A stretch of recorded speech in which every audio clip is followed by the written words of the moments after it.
adik-adik, perkenalkan, nama kakak Faustina Persiatiwa dari jurusan Pendidikan Bahasa dan Sastra Indonesia, Universitas Musamus Merauke.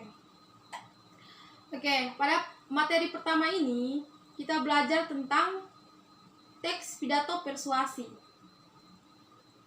Apa adik-adik sudah tahu apa itu teks pidato persuasi dan struktur teks pidato persuasi dan ciri-ciri kebahasaan yang ada dalam teks pidato persuasi?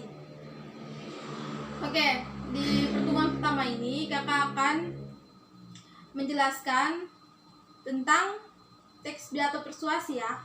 Dan teks pidato persuasi secara umum kita bahas adalah tentang pengertian teks pidato, yaitu pengertian teks pidato adalah sebuah kegiatan berbicara di depan umum untuk menyatakan pendapat atau memberikan gambaran tentang suatu hal. Dan selanjutnya kita akan masuk ke pengertian pidato persuasi. Pidato persuasi yang bertujuan meyakinkan pembaca atau pendengar dengan menyajikan argumen atau sudut pandang si pembaca. Selanjutnya, tujuan pidato persuasi. Pidato persuasi bertujuan penguatan tahapan, pembentukan tahapan, dan mengubah tahapan. Selanjutnya, kita masuk ke struktur pidato persuasi. Struktur pidato persuasi dibagi menjadi 4 bagian. Yang pertama, salam pembuka, menyatakan posisi. Yang kedua, pendahuluan, tahapan argumentasi. Dan yang ketiga, isi pidato, penguatan pertanyaan posisi. Dan yang keempat ialah penutup. Berikut kita masuk ya ciri-ciri kebahasaan teks pidato persuasi. Yang pertama ada kalimat aktif, adalah kalimat yang subjeknya aktif melakukan kegiatan atau aktivitas. Contohnya, orang-orang di kampung kami memiliki semangat persamaan atau gotong royong yang sudah diakui oleh kampung-kampung lain yang ada di daerah kami. Yang berikutnya adalah kata tugas. Kata tugas sejenis kategori kata dalam tata bahasa Indonesia yang terdiri dari kata depan, kata sambung, kata sandang, dan kata seru. Contohnya, mari kita jaga dan rawat bersama agar nilai kesetiaan sosial itu bisa terus tumbuh dan berkembang di tengah-tengah perubahan zaman yang tidak mungkin kita hindari. Yang berikutnya adalah kosakata emotif. Kosakata emotif adalah kosakata yang berhubungan dengan emosi, perasaan yang bisa membuat pendengar kesentuh emosinya ketika menyimak atau membaca. Contohnya, hal yang bisa terjadi karena bangsa kita memiliki semangat kebersamaan dan gotong royong. Selanjutnya, sinopsis. Sinopsis adalah persamaan atau pandangan makna kata. Contohnya, sikap emosi individualistik tidak sesuai dengan kepribadian bangsa kita. Selanjutnya, kosakata atau bidang ilmu sosial istilah. Kosakata bidang ilmu istilah adalah yang lazim digunakan di bidang keilmuan. Contohnya, salah satu perubahan yang begitu melonjak yang sedang kita rasakan akhir-akhir ini adalah merembaknya penggunaan media sosial seperti Facebook, Twitter, WhatsApp, Instagram, Telegram di tengah-tengah kehidupan kita ini. Yang berikut adalah kata benda abstrak. Kata benda abstrak adalah kata yang mengatakan benda yang sifatnya abstrak atau tampak wujud, yang tidak bisa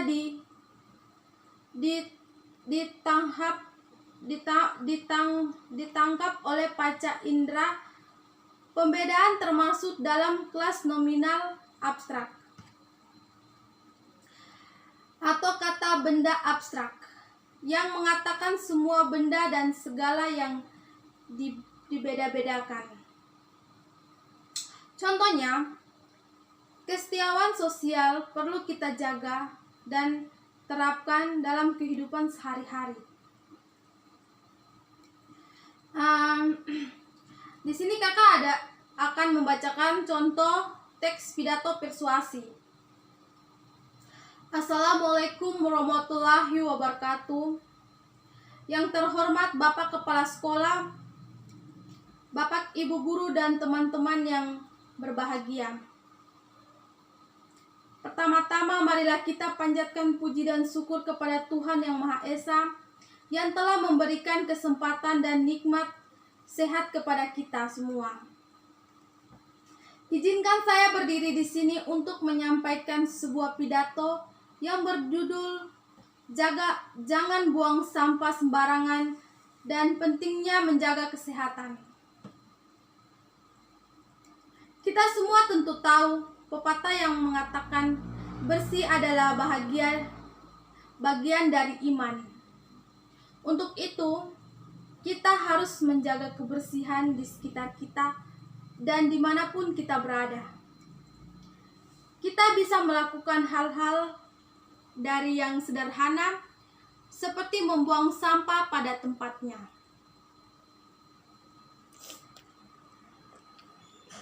Mengapa membuang sampah pada tempatnya masih sulit dilakukan meskipun ini merupakan hal yang sangat mudah? Karena bagian dari kita masih belum menyadari pentingnya menjaga kebersihan dengan membuang sampah pada tempatnya. Sebagian dari kita masih cenderung menyepelekan sampah. Mengapa kita tidak ada dampak yang buruk dari sampah kecil yang kita buang? Padahal dari sampah-sampah kecil tersebut dapat memberikan dampak buruk yang sangat besar. Oleh sebab itu, marilah kita buang sampah pada tempatnya. Kalian tahu dampak apa yang dapat timbul jika kita membuang sampah sembarangan?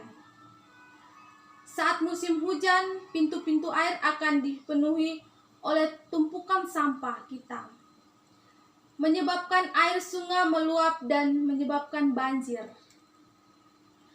Sampah yang kita buang sembarangan juga akan menyumbat aliran-aliran air pada selokan di sekitar rumah maupun sekolah kita. Maka, apa yang terjadi selanjutnya? Kita jugalah yang akan menanggung dampak dari perubahan yang kita lakukan. Maka, dari itu, kita perlu berhenti berpikir bahwa masalah sampah itu bukan masalah kita. Sampah yang tidak dikelola dengan baik akan dampak buruk yang datang secara langsung kepada kita. Sehingga, marilah kita sama-sama mulai membiasakan diri untuk menjaga kebersihan lingkungan sekolah kita dan juga sekitar rumah kita. Sekian yang dapat saya sampaikan. Semoga dapat memberi manfaat, menjadi pengingat bagi kita semua. Wassalamualaikum warahmatullahi wabarakatuh. Oke adik-adik, tadi kakak sudah membacakan contoh teks pidato persuasif, dan tugas selanjutnya kakak akan memberikan adik-adik tugas dalam contoh pidato ini yang tadi kakak sudah baca untuk adik-adik. Dan tugasnya adalah adik-adik harus menentukan unsur yang ada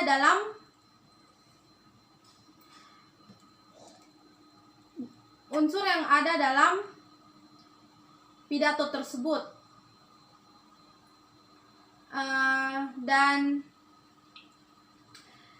sekian dulu pertemuan kita hari ini, dan kakak ucapkan terima kasih, sampai jumpa, dan selamat belajar.